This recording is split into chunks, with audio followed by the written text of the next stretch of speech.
Hey everybody, Hoosier Jedi here with another review for you. This time I'm talking episode 8 of season 8 of Dexter called Are We There Yet? And I gotta say that after sort of meandering the way a little bit mid-season, the way seasons of Dexter are so very wont to do, this episode kind of feels like it's pulling things back on track. That last scene, yeah, man, what a gut punch. I did not see that coming at all. And, of course, I'm now really feeling interested in what's going on with the whole brain surgeon situation. But anyway, let's kind of get right into sort of the nitty-gritty of what's going on there, and then we're going to talk a little bit more about some other things. Anyway, let's get talking about the minor characters out of the way. Masuka and his daughter, really, again, this so feels like padding. Masuka's daughter is quirky and believes in new agery hoodoo or whatever. Are you really going to sit there and tell me that this added anything real to the story of this episode, writers? And I guess Nikki decided that working at the police station was, in fact, better than working at the topless bar. Of course, this is a complete contradiction to what she said last time this was brought up. Quinn, don't have a lot to say about him, although it was nice to, for once, see Quinn do something right. And after being somewhat of a jerk to Jamie, he actually stayed and, was there to comfort her when she needed him. I mean, really, folks, when was the last time we saw Quinn actually do something right? And do something right in relation to a relationship? I mean, remember, he did basically move in with Jamie just in order to piss off his boss, who happens to be Jamie's brother, of course. Yeah. Alright, and of course, I still have some kind of mixed feelings about what's going on with Elway. He's not a bad character. I'm interested in what's going on with him, and I generally like Elway, but I just don't feel like they've properly brought him into focus. We know his main thing is that he likes money, he likes Deb, and he didn't really like being a cop. If this guy had been introduced as a supporting character last season, I have a feeling this might have gone a lot better. Here, well, basically everything in relation to Elway comes from his relationship with Deb. And that's really not a very good way to define a character. Elway really just cannot stand on his own as a character. If he were to try and follow him off on some little side quest of his own, I think the audience would have a hard time keeping their interest up. And of course, there's just more back and forth BS between him and Deb. Like, oh, Deb has him out on to catch Hannah McKay. Oh, Deb is like, oh yeah, never mind about that. I mean, like Elway's being a little bit of a jerk there at the very end, but you can't help but feel for the guy. Deb's really been jerking him around one way or the other for quite a while, and if it wasn't for the fact that he liked her, he almost certainly would have fired her butt a long time ago. I mean, I really don't know where this whole "you're one of the best employees I've ever had" is coming from, because Deb has repeatedly shown herself to be a major screw up. So, yeah. Anyway, getting into this episode, one of the very first things Dexter says this episode is, "I would give anything to feel nothing again." And even though he says that, this whole episode is a huge contradiction to that. Dexter likes having this little odd family around him of, Vogel and Zach, and of course he's majorly into Hannah, and he also sort of likes those folks, that hang around Miami Metro, that son of his. So, again, even though Dr. Vogel spent so much time saying that Dexter really couldn't form these sort of real bonds, even in spite of some pretty serious evidence to the contrary, it's only really now that she's actually coming around to the idea that she might have been wrong about Dexter in that regard, which for somebody as smart as Dr. Vogel is supposed to be, that seems very strange. Now, of course, this episode also brings us to the whole big confrontation between Deb and Hannah McKay. And I think Deb is seriously underestimating just how badly Hannah could screw with their lives. Now, granted, it would be pretty awesome if Hannah knew just how what Deb had been up to lately, especially in regards to La Guerta. I mean, seeing Hannah throw that in Deb's face would have been absolutely priceless. But again, Deb is really underestimating just how smart Hannah is. And honestly, even if a lot of people wouldn't take Hannah seriously, Dexter has really only evaded capture multiple times based on sheer dumb luck and the absolutely colossal, monumental, mind-boggling stupidity of his co-workers at Miami Metro. If Hannah were to blabbermouth and just get a few people to start taking a little bit closer look at Dexter, maybe doubting him just a little,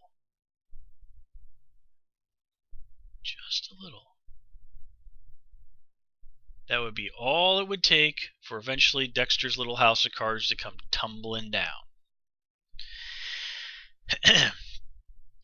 Anyway, also, honestly, considering that Hannah tried to murder Deb, I kind of expected a little bit more fireworks than this. I mean, honestly, I'm amazed that Deb walked out of that room without at least trying to punch Hannah in the face.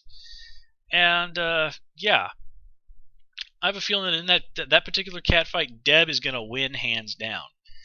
And, Hannah's defense that I've only ever killed people because they were a threat to me, correct me if I'm wrong, but didn't Hannah murder the woman that ran the nursery that she took over because she wanted to take over the nursery? I mean, last I checked, that lady really took her in and gave her a chance, a job, and all that other stuff when Hannah was in pretty dire straits, and Hannah rewarded her by poisoning her and eventually murdering her. Yeah. So, Hannah killed somebody for financial profit. Not because this lady was a threat to her, just because she wanted her money and her business. Now, it blows my mind, because remember, this was something that they dug deeply into last season. The Deb just doesn't bring that up. I mean, it makes no sense at all. But this show is, well, it's a little choosy sometimes about what continuity it acknowledges. And sometimes, if anything is too inconvenient, well, the Dexter writers are not above completely and utterly forgetting about it. Like that guy that Dexter beat to death in a bathroom just because he was a jerk. And no, I am never, ever, ever going to let that go. Yeah, remember that time Dexter beat an innocent person to death in a bathroom just because he was a jerk? Yeah. Anyway, also, another thing about Hannah. Have you noticed that Hannah is always kind of probing Dexter, always asking him questions, always trying to get information about the situation? Now, granted, you could probably chalk that up to just being a survival instinct of hers. Knowledge is power and all that. But I can't help but feel like that's Hannah possibly setting Dexter up for a fall. Now, granted, we've seen a mountain of evidence to the contrary that she's not doing that, but you just can't help but feel suspicious there. Then again, well, Hannah's not exactly somebody who's trustworthy now, is she? And speaking of which, wait a minute, that whole thing with the bottle. Why don't you just throw the damn thing in the ocean?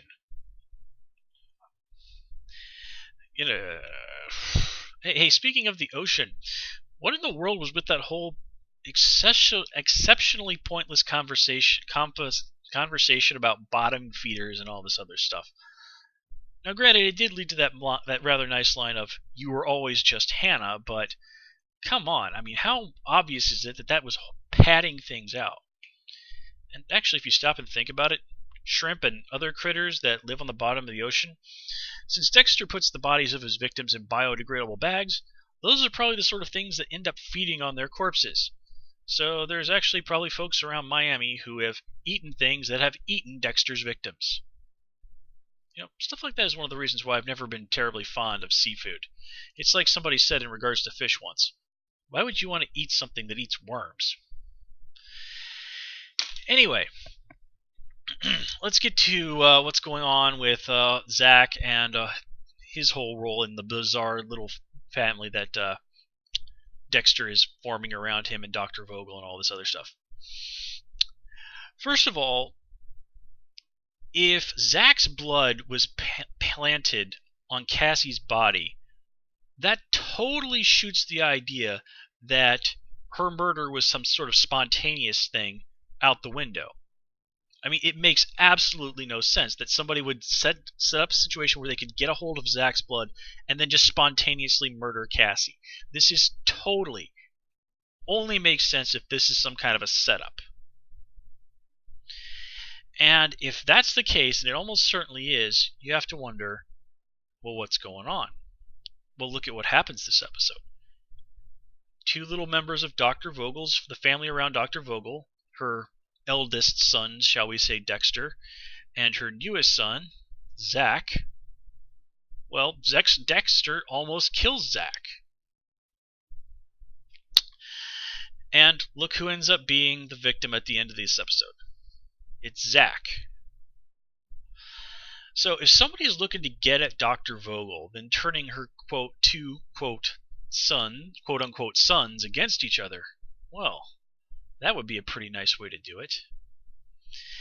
And also you notice that this episode, when they asked Dr. Vogel how she got into the whole thing with psychopaths, she's pretty quick to push it aside.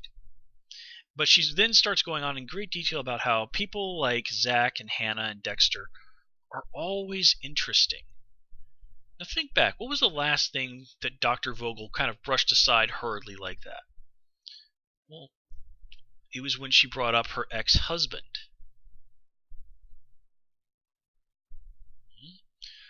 Are you thinking what I'm thinking, Pinky? Yeah. Now, it kind of makes you wonder.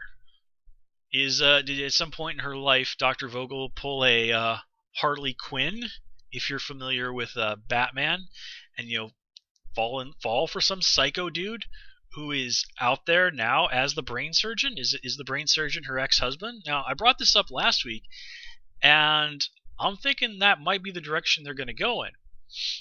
Of course, this also lays us what happened with our previous suspect as the brain surgeon, A.J. Yates. Well, there, I think we've got a bit of a Phantom Menace situation. And no, I don't mean, stupid aliens that seem suspiciously like horribly racist caricatures. God, that movie. Such a terrible movie. Such a terrible movie. Anyway. Wait, train of thought lost. Yeah, okay. Well, remember at the end of that movie, after Obi-Wan Kenobi kills Darth Maul, Mace Windu and, Yoda or something are talking, and Mace says, in a horribly, horribly wooden voice that really, really does not speak well of the acting abilities of Samuel L. Jackson, which is really strange because he's actually an extremely talented actor. What the heck was up with that? Did you notice just how incredibly wooden Samuel L. Jackson was in those movies? I mean, he wanted to be in these Star Wars movies. I mean, I guess he must have agreed to all this before he actually read the scripts, because man, oh man, is that the only explanation for his performance as Mace Windu? But anyway, he says to Yoda or whatever, who did we kill? There are always two Sith. Who did we kill, the Master or the Apprentice? Well, in the movie, Obi-Wan managed to kill the Apprentice, with the Master, Darth Sidious, aka Palpatine, still out there. Now, remember what they said when they searched Yates' home? They found basically a step-by-step to-do on brain surgery. If Yates really did have that capability, which, would have been, even with a guide, step by step, basically brain surgery for dummies. You'd think that he wouldn't be quite as skillful at it as he was. I mean, brain surgery, cutting people's brains out, I'm thinking that takes practice, and probably quite a bit of it. At least to do it as well as the brain surgeon does. But if Yates was just the apprentice, if our own little personal Darth Sidious is out there somewhere stalking the streets of Miami, well, wouldn't that be interesting? In a way, Dr. Vogel is sort of the mother figure, stepping in, another Harry in a way. Well, having somebody come along and put that person in danger, that's going to provoke a pretty interesting reaction in Dexter. And you have to wonder if this person was probably smart enough that they could manipulate somebody like Dr. Vogel, which I have a feeling had to have happened. If my theory is correct, then man, oh man, Dexter is up against somebody who is really, really darn smart. I mean, this person murdered Zach in Dexter's apartment. Even if everything I've said is me blowing smoke, that alone says that Dexter is dealing with someone extraordinarily formidable. And yeah, this is not going to end well for some people. Is it all going to end in tears? Who else is going to end up dead? It's these sort of happy thoughts that keep viewers like you and me coming back to shows like Dexter and Game of Thrones. Anyway, folks, that's all I have for you this time around. As always, please comment, rate, and subscribe. And of course, you can follow me on Twitter at Who's Your Jedi. Till next time, take care and have a good one.